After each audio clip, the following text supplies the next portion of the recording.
አብርሽ በድጋሜ ዛሬ ጉድ አመጣ።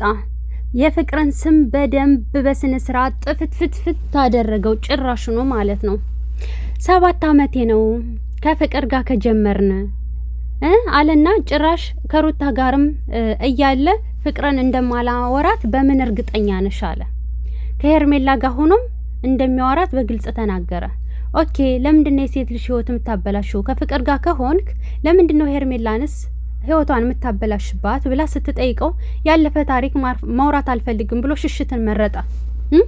ፍቅር ዛሬ ላይ ይሄ ልጅ ሄርሜላን አናጅሊ ብሎ ቢያመጣሽም ግን ስምሽን ጥፍትፍት እያደረገው ነው።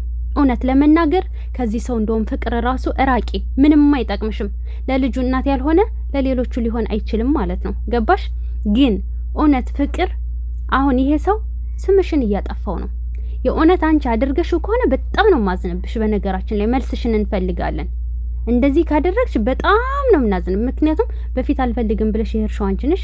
ከዛ በኋላ ደግሞ እውነት ተመልሰሽ እያወራሽ በእነሱ ሲጫወት ዝም ብለሽ ከሆነ በጣም አዝንብሻለሁ። እውነት ለመናገር ግን አብርሽ በጣም እጅግ በጣም አሳፋሪ ነው።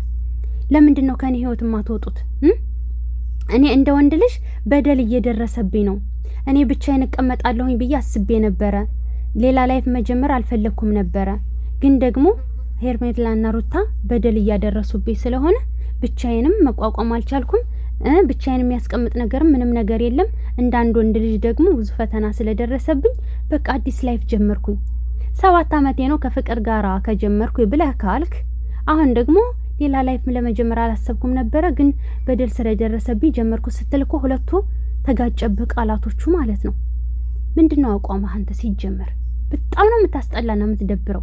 ሴት መቀያየር ሩታ፣ ይሄ ሰው አይሆንሽም ማሬ። ተስፋ አታድርጊ፣ በቃ አይሆንሽም። ተስፋሽን ቁረጭ። ልዑልም አንድ ልጅ ጌጥ ነው። ምንድነው የኔ ያክል የትኛውን የአባትነት ፍቅር ሰጥቶት ነው? የትኛውን እንደው ልጄ ብሎ ተንከባክቦት ነው ማሪ?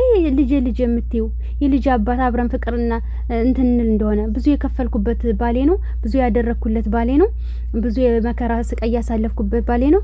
ግን ወንድ መቃየር ቀላል ነው፣ ሴት መቃየርም ቀላል ነው። ባልጠፍቶ አይደለም ውበቴ ረግፎ ወየውን ነገር ሁኛ አይደለም።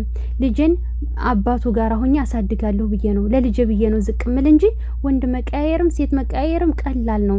ወንድ አጥቻ አይደለም ብለሻል። ወንድ እንኳን አንቺን የመሰለ ቆንጆ፣ እንኳን አንቺን የመሰለ ሙሉ አካል ያላት በራሷ የምትተማመን ኮንፊደንስ ያላት ሴትና ማንም ለሀጫምም ያገባል። ገባሽ?